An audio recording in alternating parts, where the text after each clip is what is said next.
There is a kind of quiet that only comes to a building that once made a great deal of noise. It is not the quiet of an empty field or of a still room. It is a waiting quiet, the held quiet of 1,000 machines lately stopped, as though the walls have gone on listening for a sound they were built around, and cannot quite believe has ended. Down on the old canal, in a woolen mill shut up for the winter, one man learned that the quiet in that place was not empty at all. Something in it was still working the night shift, and on the worst nights it wanted him to clock in. "Good evening. Come in and shut the door on the cold before we go down to that water, because this is a story that keeps late hours, and it is better told with the lamp turned low and the frost thick on the glass. I'm the one who tells these tales. I gather the ones that people carry quietly for the whole of their lives, the ones they will only set down very late at night, when they are too tired at last to keep guarding them, and I sit with each until it settles into something I can hand across to you. Tonight's story came to me from a man who spent a single winter as the night watchman of an empty mill on a dead canal, and who never afterward could stand in a silent building without listening, without meaning to, for machines starting up. So draw your chair to the fire, and let me tell you about a mill, a set of plans, and a floor that no living hand has worked in a very long time. The man at the heart of it had come to the work the way a good many men come to a lonely post, because it was steady and solitary, and asked very little of him but that he stay awake. He had watched warehouses and yards before, and liked the night for the plain reason that it made no demands. When the agent for a shut mill down on the canal wanted a man to keep it through the cold months, to walk it, warm it enough that the pipes would not burst, and let no thief strip the good brass and copper out of it, it seemed to him easy money and quiet company. He took it. He would come to understand in that mill that a building can be empty of the living and still be a very crowded place indeed. The mill stood where the canal went black and still between two locks, a great gaunt block of soot-dark stone 6 stories high, with row upon row of tall windows staring blind over the water. In its working years it had spun and woven wool for half the county, but the trade had gone, the looms had been sold for scrap or left to seize, and now the whole vast place stood powered down and cold, kept only from falling in. The watchman was to live in the gatehouse by the yard, and to walk the mill twice in every night, once before midnight and once in the dead small hours, carrying a lamp, and the one thing the work truly turned on, which was the clock. It was a watchman's clock of the old kind, and it matters to what came after. It was a heavy drum of brass and leather that he wore on a strap across his shoulder, and it kept a paper dial turning slowly inside it through the night. Set about the mill, at the head of every stair and the end of every floor, were the stations, little iron boxes, each with a numbered key hung on a chain beside it. On his round he was to take the key at each station and turn it in the clock, and the clock would prick that number and that hour onto the turning paper, so that in the morning the dial showed, in a ring of small clean marks, that a living man had truly walked the whole building and stood at every post. He could not fake it. The clock kept him honest, and the key at each station was the proof that he had been there. Remember the keys and the marks they made. They are the whole of it in the end. The old watchman he was relieving met him at the gate on his first evening to hand over the round, a gray and careful man who had kept the mill for years and was going at last to live with his daughter. He walked the new man through it patiently, the boiler house, the weaving sheds, the long stacked floors, the stations one by one, and gave him the ring of station keys and the folded mill plan he was to keep the round by. And then, at the foot of the main stair before he went, the old man told him the one thing that was on none of the plans and in none of the papers. Put into my own words, it was this: walk the round and walk it true and clock every station on the card. But on the 4th floor, at the far dark end past the last of the standing looms, the plan shows a blank wall, and blank wall is all you want there to be. And if ever on your dead hour round you find a door in that wall where the plan swears there is none, and hear, through it, the machines running and a shift at work and a step coming round as though a foreman were walking his own watch, you are to log your round and keep walking and let it be. Do not knock. Do not answer. Above all, do not take that key and do not clock that station. Walk on, and in the morning it will be blank wall again. The watchman took that for what it plainly sounded like. The sort of tale an old building grows the way an old coat grows its own shape, handed from one keeper to the next because it made the long nights feel peopled. He thanked the old man and watched him go off over the bridge into the dusk, and then he was alone in the gatehouse with the great dark mill standing over the black water. He lit his stove and filled his clock with fresh paper and set out on his first round, and it was only cold stone and stopped machines.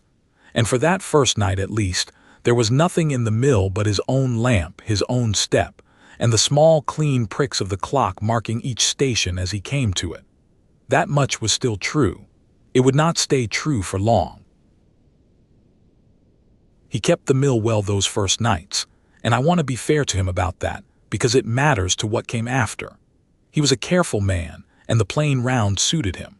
He learned the great cold building the way you learn a strange house in the dark, the boiler house with its dead furnaces, the ground floor sheds where the last looms stood rusting in their rows, the stacked upper floors where the light came gray through the tall windows and lay in long bars on the dusty boards. He walked it twice a night with his lamp and his clock, took each station key in its turn, and by day he slept in the gatehouse and thought the winter would pass easily enough. He came to know the plan as well as the mill. It was an old drawing, foxed and soft with handling, that laid out every floor stair by stair and post by post, with the station numbers marked on it in a neat old hand. He kept the round by it faithfully, and after the first week he barely needed it, for his feet had the way of the building by heart. There were 14 stations on the card. He clocked all 14, twice a night, and the dial in the morning showed its clean ring of marks, and the agent, when he came by, said the mill had never been better kept. It was on the 4th floor that the plan and the building first failed to agree. The 4th floor was the highest of the great weaving floors, a long, low room the whole length of the mill, with the standing looms ranked down it in the dark like the pews of some drowned church. His station up there, number 9 on the card, was screwed to a pillar near the stairhead, and he clocked it each round and thought no more of it. But the plan showed the floor running on past that pillar to a plain blank wall at the far end, and one night, holding his lamp up at station 9, he found himself looking down the long room toward that end, and thinking, in the idle way a man thinks on a quiet round, that the floor seemed to go a good deal further than the plan allowed. He paced it the next night out of nothing but curiosity. He walked the length of the 4th floor from the stairhead to the far wall, counting his steps, and then he went down and paced the 3rd floor beneath it the same way and counted again. And the 4th floor was shorter. By a good many strides it was shorter than the floor below it, as though somewhere at that dark end, behind the blank wall the plan showed, there was a stretch of the building that the 4th floor was not being allowed to reach. He did the sum of it twice, and it came out the same both times. There was a room up there at the end of the 4th floor that was walled off and left off the plan, and that no station on his card would ever take him into. He told himself the sensible things. That old mills were built and rebuilt a dozen times, and half their walls made no sense. That a floor might have been shortened for 100 honest reasons, a bad beam, a dropped hoist, a room shut up for damp and simply never redrawn. That it was nothing to him, whose whole business was to walk the round and keep the pipes from freezing, not to go measuring walls in the dark like a man looking for trouble. And all of that was true, and none of it settled him, because a careful man does not like a building that lies to him, and the plan, he was now sure, was lying. The next dead hour round he went up to the 4th floor and walked, for the first time, past station 9, past where his round properly ended, down the long dark aisle between the standing looms toward the blank end wall, holding the lamp before him. And the wall was there just as the plan said, a plain, blank, soot-dark stretch of brick, older looking than the wall around it, with no door in it and no window, running floor to ceiling across the end of the room. He put his hand flat against it, and it was only cold brick. He stood a while, feeling foolish, And then he went back to Station 9 and clocked his round and went down to the gatehouse and told himself the matter was closed. But he had noticed one thing at that wall that he did not tell himself about, because it would not fit anywhere he could put it. The wall was cold, as all the mill was cold, but along the bottom of it, where a door's threshold would be if there had ever been a door, the cold had a different quality, a faint, low, steady warmth breathing out from under the brick, the way warmth comes from under the door of a room where a fire is kept and everyone else has gone to bed. And a blank wall with a warm draft coming out from under it is a thing a careful man does not like at all. He did not sleep well the next day, and I don't suppose any of us would have.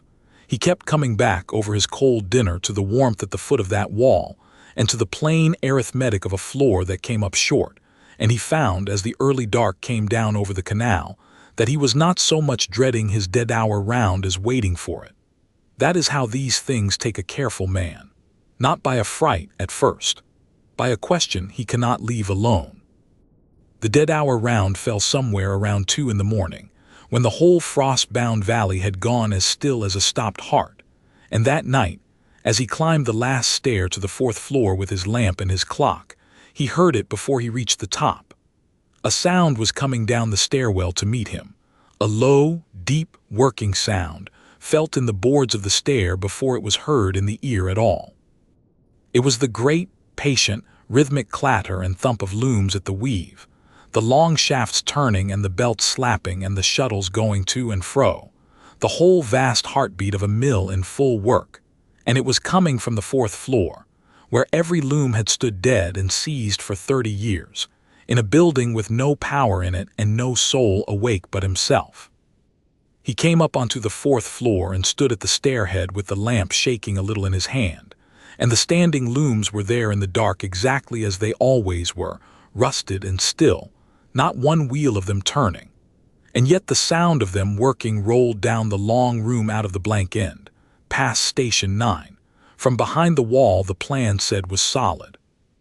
It came muffled through the brick, as a sound comes through a wall from a room next door, the running of the machines, and under it, threading through it, the small human sounds of a shift at work, the scrape of clogs on boards, the far, flat call of a voice raised over the din, though he could not catch a word of it.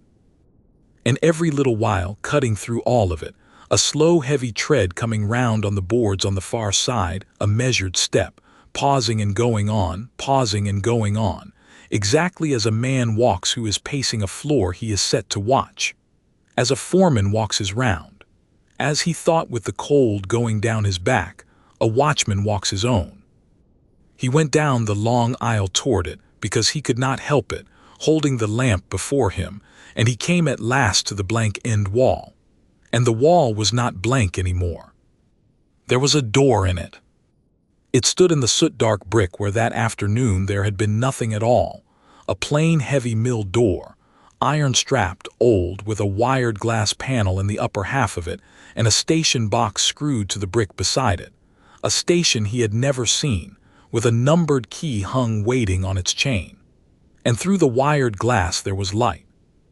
Not the gray, dead dark of the rest of the mill, but a warm, low, working light, the yellow of gas mantles and oil, and moving across it, dim through the dirty glass, the shapes of the shift.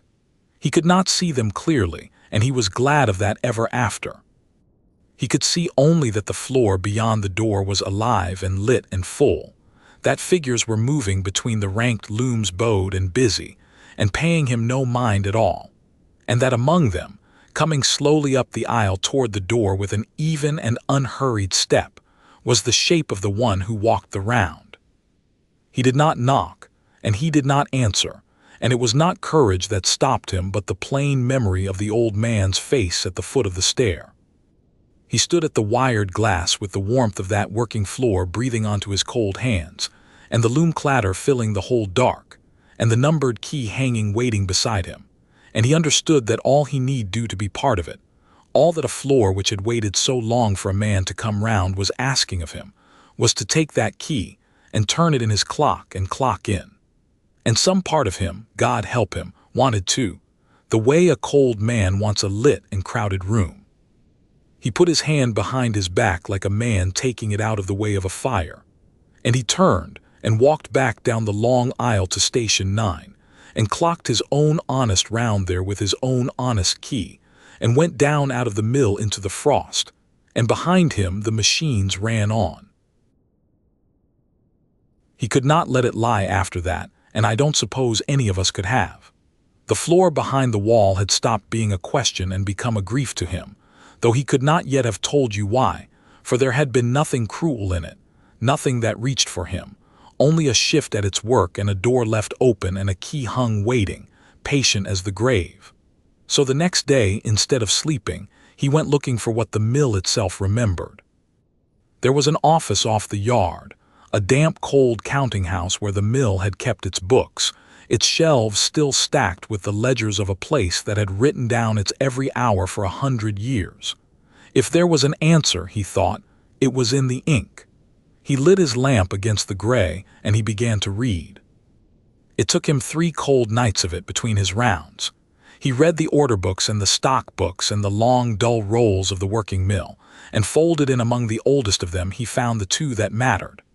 One was a wages book, the great ruled ledger in which the mill set down, week by week, every hand it paid and the money each was owed. The other was thinner and newer and kept apart from the rest, in a different and more careful hand, a book of accidents, the record a mill was made to keep of every hurt that came to its people at the machines. He read them side by side, backward from the newer pages toward the old, and near the middle of the wages book, in a winter of long ago, he found the thing he had been half afraid he would find. And the story he pieced together from those 2 books, and from what the old watchman told him afterward when he went and asked, put into my own words and softened where it needs to be, was this. There had been a night shift on the 4th floor, in the mill's hard years, set to the looms through the dark hours to keep the great engines earning while the town slept. Young women, mostly, and girls, and a few older hands, and over them an overlooker and a night watchman to walk the building. The wages book had them all week upon week, a long column of names in the clerk's neat hand, paid their few shillings against that floor. And then, on one week in the deep of one winter, the column simply ended. A ruled line was drawn under it, hard, and the names did not carry on into the next week, nor ever again. 24 of them, or near it, stopped in a single stroke of the pen. The accident book told the why of it in its way, though it plainly did not tell the whole. It recorded, for that same night, a fire broken out on the 4th floor in the dead of the shift, from an overrun bearing or a lamp. It was never made certain, and gone through the oiled and dust-choked room faster than anyone could stand against it. And here was the thing the watchman read 3 times over by his failing lamp. The one stair down from that floor had been kept locked. It had been the mill's practice to lock the shift in at their work through the night, to bolt the stair door from the outside against pilfering and against hands slipping away before their time. And on the night of the fire the door had been locked as it always was, and the man with the key had not reached it in time. And the shift on the 4th floor had not been able to get out. The accident book gave a number of the dead, and it was a small number, far smaller than the ruled-off column in the wages book beside it, and there the watchman first felt the true cold of the thing. For the 2 books did not agree, and the lie between them was the whole of the matter. The mill had not wanted a fire on that scale to be known. A fire that killed a locked-in night shift would have brought the inspectors and the coroner and the newspapers down on the master, and questions about the bolted door that no money could answer. And so it had been made smaller. The number was put down low. The floor was given out as long shut and empty when it burned. And the dead, the 24 names ruled off in a single stroke, were quietly not named at all. No inquest that told the truth, no stone that carried their names, buried, the old watchman said, in a common grave beyond the town with no mark on it to say who lay there, or how they came to lie there so young and all together. The floor where they had died was bricked off and struck from the plans, and in a few years there was no one left who would say aloud that it had ever been a working floor at all. And there they had gone on, the watchman understood, closing the wages book with hands that were not quite steady, working their shift in the dark behind the wall, waiting through all the long years for someone to do the one thing that had never been done for them. Not to save them. It was too late for that and had been for a lifetime. Only to know their names and to say them, and to set it down at last that they had been there and had died and had been wronged. The watchman sat a long while in the cold counting house with the 2 books open before him, and he understood at last what it was that worked in the dark behind the wall, and what the waiting key was for. It was not a horror keeping the night shift up there. It was a shift of ordinary people, locked into their work one winter night and burned, and then made small and swept under, so that no one was ever made to answer for the bolted door and no stone carried their names. They had been robbed twice, once of their lives and once of the record that they had ever lived them, and a thing that has been struck out of the record wants, above all else that the dead can want, to be written back in. He knew now, too, what the old man's rule had been guarding him from, and it was not what he had first taken it for. The danger on the 4th floor was not that the shift would reach for him or do him any harm. There was no harm in them and never had been. The danger was the key. For the shift wanted to be joined. That was how it knew to ask, and having waited the better part of a century for a living man who walked his own round faithfully in the dark, it would offer him the one thing it had left to offer: a place on the shift, a station of his own, the warm, crowded company of it against the loneliness of his round. And a man who turned that key in his clock and let it prick that station onto his paper would have made himself one of them, would have walked the round in the warm, lit dark forever and never come down the stair into the frost again. The old man had known it. Log your round, he had said, and keep walking. Do not take that key. Do not clock that station. The worst night of that winter came near the end of it, and the watchman knew it would be a bad one from the moment the frost came down harder than he had felt it yet, and the whole valley went so still that his own blood was loud in his ears. He climbed to the 4th floor on his dead-hour round with the 2 books' worth of names heavy in his mind, and the machines were already running behind the wall, louder that night than ever, the whole floor alive with the sound of the shift. And when he came down the long aisle, the door stood in the wall as before, open now, a hand's breadth open, the warm working light spilling across the dusty boards, and the numbered key hung waiting on its chain. And this time the slow, even tread that walked the round did not stay on the far side of the wall. It came to the door. It stood just within the light, dim in the doorway, and it did not show him a face, and I am glad for him that it did not. It only stood and waited, and held the door open, and the whole warm, lit, crowded floor seemed to lean toward him through the gap. Every bowed, working figure of it somehow bent now upon the cold man in the dark, and it took the key down off its chain and held it out to him, and it waited for him to come in out of the cold and take his station and clock in and never be alone or frozen on the round again. And he felt his hand come up. He does not think he told it to.